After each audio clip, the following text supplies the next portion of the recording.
Hello everyone. आज हमारा UIIC AO का एग्ज़ाम था। आई होप आप सभी का एग्ज़ाम काफ़ी अच्छा गया हो। तो स्टार्ट करते हैं। स्टार्ट करने से पहले मैं आपको बताऊं आज मेरे साथ क्या हुआ। जब हम सीट पे बैठ जाते हैं ना, मतलब जाने के बाद एग्ज़ाम हॉल में गए और वहाँ पे अपनी सीट पे बैठे, तो हम लोग स्टार्टिंग में कीज़ प्रेस करके चेक करते हैं ना, कि जिससे पता चल जाए कि कोई की में प्रॉब्लम तो नहीं है, जो हमारे डिस्क्रिप्टिव में प्रॉब्लम हो बाद में। तो मैं जस्ट कर ही रहा था, उसी टाइम पे मेरी साइड में नज़र पड़ी, किसी ने लिखा हुआ था, मतलब टेबल पे ही, ये टेबल मनहूस है। और सुबह सुबह का टाइम, एग्ज़ाम स्टार्ट होने वाला है और आप सुबह सुबह ये पढ़ो। मेरा आधा दिमाग तो वहीं ख़राब हो गया था। नेवरथिलेस फिर एनालिसिस पे स्टार्ट करते हैं। तो क्या होता है, हमारा फर्स्ट रीजनिंग सेक्शन ओपन हुआ था, फिर इंग्लिश हुआ था, फिर मैथ्स हुआ था, फिर जीए और फिर कंप्यूटर, और फिर लास्ट में डिस्क्रिप्टिव था। तो अगर मैं रीजनिंग सेक्शन की बात करूं तो reasoning section easy to moderate side में था। मतलब बच्चों ने काफ़ी अच्छे अटैम्प्ट करे हैं इस सेक्शन में। मेरे तो कम अटैम्प्ट हुए हैं, बताऊंगा भी आपको क्यों। क्योंकि मतलब जब मेरा सेक्शन ओपन हुआ था तो फर्स्ट क्रिटिकल रीजनिंग के 1-2 क्वेश्चन आए थे, वो मैंने स्किप किए स्टार्टिंग में कि ठीक है इनको नहीं करते हैं, बाद में आएंगे। फिर वहाँ पर आई डिस्टेंस एंड डायरेक्शन आया, उसके शायद 3 to 4 क्वेश्चन थे, वो काफ़ी इजी था, वो 1 से 2 मिनट में बन गया था। वो किया, उसको करने के बाद मुझे लगा कि पेपर तो ईजी है, क्योंकि फिर 2-3 इनइक्वालिटीज़ भी आई थी, वो भी इजीली बन गई। फिर लगा कि एग्ज़ाम इजी है, करते हैं। तो मैं थोड़ा ना ड्रिफ्ट माइंड में आ गया, और फिर पजल थी वो स्टैक बेस्ड वाली आई विद वेरिएबल। उसमें 8 स्टैक्स थे और वेरिएबल्स थे। मैंने उसको स्टार्ट किया। अब जैसे उसको पजल को पढ़ते हैं ना, तो ऊपर लिखा होता है कि मतलब 8 बॉक्सेस हैं, ABCDEFGH, और फिर तुम्हारा मतलब वेरिएबल्स है ब्ला ब्ला, और फिर नीचे पूरी इन्फॉर्मेशन दी होती है। तो पूरी इन्फॉर्मेशन को आपको स्क्रॉल करना पड़ रहा था नीचे देखने के लिए। तो स्टार्टिंग में जो 8 बॉक्सेस लिखा था ना, वो मैंने इतनी फास्ट पढ़ा कि मेरे को पढ़ने में वो 9 आया। मतलब पता नहीं क्या था क्या नहीं था, मेरे को क्लिक हुआ कि वो 9 लिखा है शायद, और वो 9 ही लेकर मैं उसको फिर बाद में आगे बढ़ता हुआ चला गया।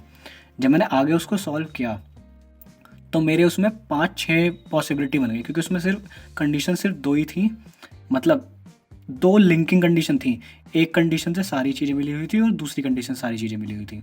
आपको एक के 2 केस बनाने थे, और उस वाली कंडीशन को, जो पहले वाली लिंकिंग कंडीशन है, उसको उसमें रख के देखना था कौन सी में वो आ रही है कौन सी नहीं आ रही है, वो ईजिली बन जाती।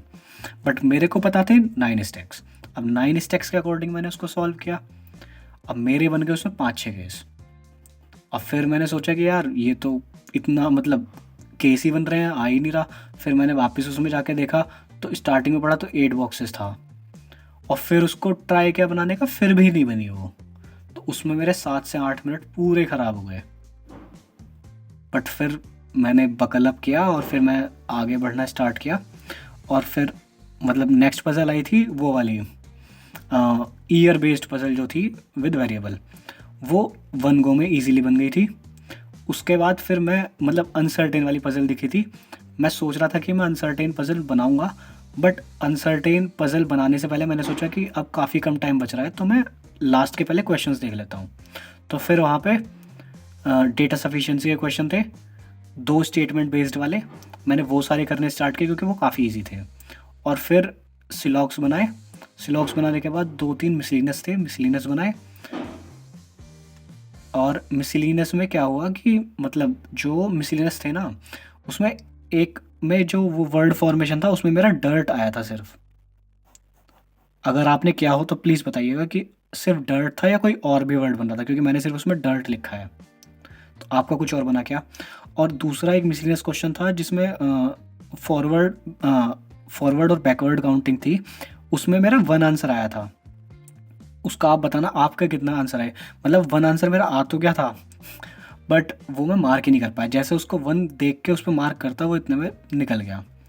तो ऐसा कुछ मेरा रीजनिंग का सेक्शन रहा, और इसमें मेरे अटैम्प्ट हुए 24 ओनली। आई नो बहुत कम है, और इसमें अगर मैं एवरेज अटैम्प्ट बताऊं तो 30 करे होंगे बच्चों ने ईजीली। और जो मतलब जिनकी रीजनिंग अच्छी है, मतलब रीजनिंग यूजुअली रीजनिंग अच्छी है और जिनके टाइम अच्छा है कि हाँ मतलब उनका वो अटके नहीं, तो वो 35 तो बनाए होंगे obviously. 35 is a good attempt उनके अकॉर्डिंग। फिर इंग्लिश सेक्शन स्टार्ट होता है। इंग्लिश सेक्शन में क्या हुआ कि स्टार्टिंग तो उसमें हुई थी वर्ड स्वैप से। और वर्ड स्वैप ना मतलब मुझे इंग्लिश ईजी लगी लिटरली। और इंग्लिश में बट जो वर्ड स्वैप थे ना, वर्ड स्वैप काफ़ी सारे वर्ड ना, मतलब वर्ड स्वैप में बिल्कुल मिले हुए वर्ड भी थे कि हाँ ये वाला वर्ड और ये वाला वर्ड, और 4-4 वर्ड थे। तो 4-4 वर्ड में अगर इससे ये भी हो सकता है, ये भी हो सकता है, और एंड करके भी दे रखा है तुम्हें, तो उसमें ना एक बार को मुझे थोड़ी कन्फ्यूजन सी तो हुई थी, बट वो फिर भी बन गए थे, मतलब इतने ज़्यादा टफ नहीं थे। बट इसमें सबसे इजी पोर्शन था ना वो था स्पॉटिंग द एरर्स का। जिसने बनाए होंगे ना उसको पता होगा। पहली चीज़ तो ये कि उन पे लिखा था, मतलब 2 पे लिखा था शायद करेक्ट बताना है कि किस में मतलब एरर नहीं है, और 2 में बताना था किस में एरर है। ठीक है, उसमें 4-4 स्टेटमेंट दिए हुए थे और चारों में से तुम्हें बताना था कि कौन कौन से में एरर है या कौन कौन से में एरर नहीं है।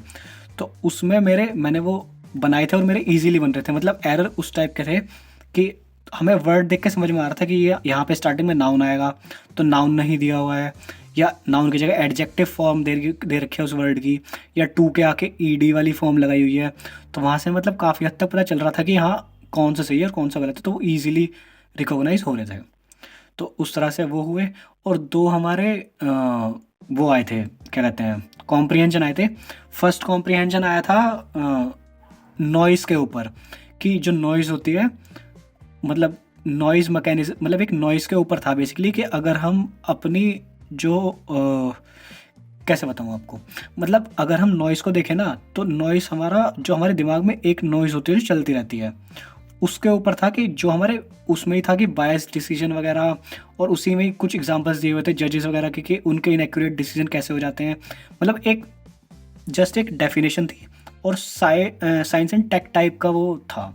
तो अगर किसी ने वो प्रॉपर पढ़ा होगा और उसको इंटरेस्ट लेके पढ़ा होगा तो उसको काफ़ी इजी रहा होगा, और जिसने जस्ट आंसर करने के लिए पढ़ा होगा ना उसको काफ़ी टिपिकल क्वेश्चन लगे होंगे उसके, क्योंकि वो तुम्हें ईजिली पढ़ना था और तभी वो समझ में आता, ईजिली पढ़ के और ग्रास्प करके तभी क्वेश्चंस उसके बनते सारे के सारे। तो वो थे, उसमें शायद 2 या 3 क्वेश्चन थे वो कैब के, वो ईजी थे, वो बन गए थे। और वो कैब काफ़ी ईजी आई थी उनके, मतलब जो दोनों कॉम्प्रिहेंशन थे उनमें शायद टोटल मिला के 5 क्वेश्चन होंगे उसके वो कैब के, वो पाँचों ईजी थे काफ़ी। और जो दूसरा वाला था, जो कॉम्प्रिहेंशन था, वो था वुमेन्स के रोल के ऊपर, कि जो वो कॉरपोरेट में जब वर्क करती हैं तो एक कंपनी एक्स है, वो रिसर्च करती है कि वो मतलब जब जो टॉप हायरार्की में जब वुमेन्स होती हैं, जब वो वर्क करती हैं, तो उनके क्या बेनिफिट होते हैं, मतलब उनसे जो बेनिफिट मिलते हैं वो दे रखे होते हैं, बट उनको ये नहीं पता होता है कि ये है क्यों। तो फिर कंपनी वाई होती है, वो रिसर्च करती है, और वो मतलब काफ़ी सारी कंपनी उसके अंदर लेती है, और फिर उस पर वो तीन स्टैंडर्ड्स में उनको डिवाइड करती है कि उसमें क्या क्या आया, और उसके ऊपर वो पूरा था। तो वो भी हो गया था। और इसके बाद एक पैराजंबल आया था, और पैराजंबल का मेरा जो सीक्वेंस बना था वो बना था CADEB। आप प्लीज़ बताइएगा आपका क्या बना था, ये सही है या गलत है। मुझे तो ये सही लग रहा है, क्योंकि उसमें मतलब कुछ ऐसा था कि जो हमारे मतलब पेरेंट्स की नज़र में जो बच्चा सक्सेसफुल होता है उसका स्टार्टिंग दी हुई थी कि वो किस तरह से होता है, बट फिर उसमें एक कॉन्ट्राडिक्टरी स्टेटमेंट दिया हुआ था ए वाला कि हाउएवर ऐसा नहीं होता, ऐसे करके था कि एक्चुअली में जो एक्चुअली सक्सेसफुल होते हैं वो स्टार्टिंग में थोड़ा लेट चलते हैं। फिर एग्जांपल दिया हुआ था एक लड़की का, और फिर 2 स्टेटमेंट जो थे वो पेयर बन रहे थे ई और बी के, कि ये डिफ़िकल्ट है ऐसे करके, एंड दिस इज़ बिकॉज ऐसे करके वो 2 बन रहे थे। अगर मैं कंटेक्स्ट वाइज बताऊँ तो कंटेक्स्ट वाइज तो ये मतलब इतना डायरेक्ट नहीं था, कंटेक्स्ट वाइज थोड़ा कंफ्यूज हो सकते थे, बट अगर हम जो पैराजंबल की जो हमारे जो बेसिक्स होते हैं ना, फंडामेंटल्स, अगर उसके अकॉर्डिंग जाते तो ये ईजिली बन रहा था। तो ये बना था। और फिर इसमें फिलर्स थे, वो ईजिली बन रहे थे, मतलब अगर आप सारे फिलर्स को देखोगे तो ईजिली डिस्टिंग्विश हो रहा था कि कौन सा क्वेश्चन आंसर है। तो इस तरह से मेरे इसमें हुए 44 क्वेश्चंस इंग्लिश में। और फिर मैथ्स पे आते हैं। तो मैथ्स स्टार्ट हुआ, मुझे मैथ्स मतलब बोलूँ तो SBI PO प्री के अकॉर्डिंग लगा कि आप उस लेवल का बोल सकते हो, क्योंकि एक तो उसमें मतलब डीआई थी जो मुझे मतलब टफ लगी, मुझे वो समझ ही नहीं आई क्या था, मतलब जिसमें पाई चार्ट था और उसमें टेबल थी। मतलब पाई चार्ट में n इक्वल्स टू समथिंग दे रखा था, आई डोंट नो कुछ नंबर था, और वो पूरा ना अगर 1% की वैल्यू लेते तो वो पूरा कट भी नहीं हो रहा था। तो मुझे वहीं से कन्फ्यूजन हो रही थी कि किस चीज़ का आएगा, और जो वो दे रखी थी वो होल नंबर में कुछ था नीचे डाटा, तो उस रिलेटेड था, फिर वो मैंने वहीं छोड़ दिया। फिर एक केसलेट आई हुई थी, और वो केसलेट थी 3 स्पोर्ट्स थे और ABC टीम थी, उसकी मैंने वो बनाई कि हाँ ठीक है, वो अच्छी लेंदी थी, तो मुझे लगा कि उस पर शायद 5 क्वेश्चन होंगे, बट उस पर क्वेश्चन ही 3 थे, कि यार इस पर क्यों ही टाइम दिया। फिर उसके बाद मेरे को रॉन्ग नंबर सीरीज़ आई। रॉन्ग नंबर सीरीज़ काफ़ी ईजी थी, 1-2 क्वेश्चन को छोड़ के वो मैंने बनाए सारे। और उसके बाद फिर दूसरी DI आई, ईस्टर्न और वेस्टर्न समथिंग करके आई थी, उसमें पहले P की वैल्यू निकालनी थी, और 15,000 उसमें शायद पूरे डेटा का दे रखा था, और वहाँ से वो वैल्यूज़ निकल रही थी। बट उसमें ना मतलब इतनी ईजी वैल्यूज़ नहीं थी निकालने के लिए, जैसे में बहुत बार मिलती है ना कि काफ़ी ईजी वैल्यूज़ मिलती हैं, उसमें थोड़ी टिपिकल वैल्यूज़ आ रही थी क्वेश्चंस के अंदर भी सॉल्व करते टाइम, बट वो हो गया था। अब इतना करते करते ना मतलब काफ़ी टाइम, मुझे नहीं पता कैसे, बट मेरा तो काफ़ी टाइम जा रहा था। फिर बाद में देखा तो मतलब वो क्वाड्रेटिक इक्वेशन थी, वो बनाई, वो काफ़ी इजी थी।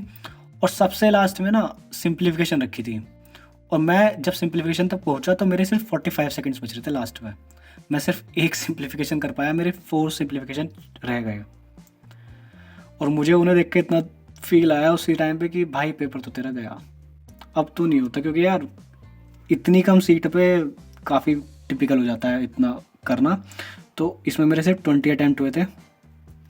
अब जीए की बात करें तो जीए हमारा मतलब स्टैंडर्ड जीए था, जैसा हम बैंक से एक्सपेक्ट करते हैं, कुछ भी ऐसा आउट ऑफ द बॉक्स नहीं आया था, कुछ भी ऐसा मतलब इजी भी नहीं आया था, बिल्कुल जैसा हम एग्ज़ाम ओरिएंटेड सोचते हैं वैसा ही आया था। क्वेश्चन दिसंबर से भी थे, क्वेश्चन मार्च से भी थे, और इन बिटवीन भी थे, और स्टैंडर्ड स्कीम के क्वेश्चन भी थे। बट अगर मैं एक चीज़ देखूँ तो इसमें ना बैंक के क्वेश्चन थोड़े कम थे, मतलब अगर आप पूरे पेपर को एनालाइज करोगे ना जीए के, तो उसमें बैंक के क्वेश्चन थोड़े कम थे। मैंने इसमें 18 अटैम्प्ट किए।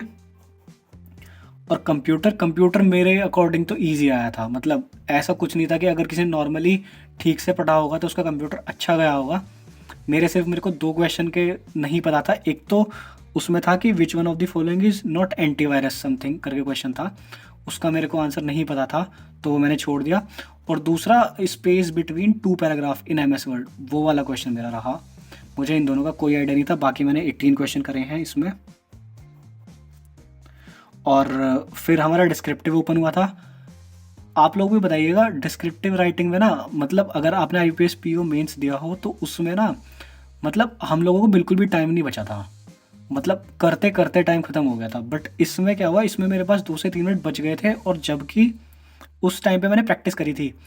इसके लिए मैंने बिल्कुल प्रैक्टिस नहीं करी थी, इसके लिए मैंने प्रॉपर बनाया था। इसमें मैंने पहले कमिश्नर वाला बनाया था, वो कि मतलब फीमेल कमिश्नर है उसको लेटर लिखना है, एप्लीकेशन लेटर लिखना है फॉर दी वो जो स्कैमर्स वाला था करके था, वो बनाया था। और दूसरा वो मोटरिस्ट व्हीकल वाला बनाया था मैंने इसमें ऐसे।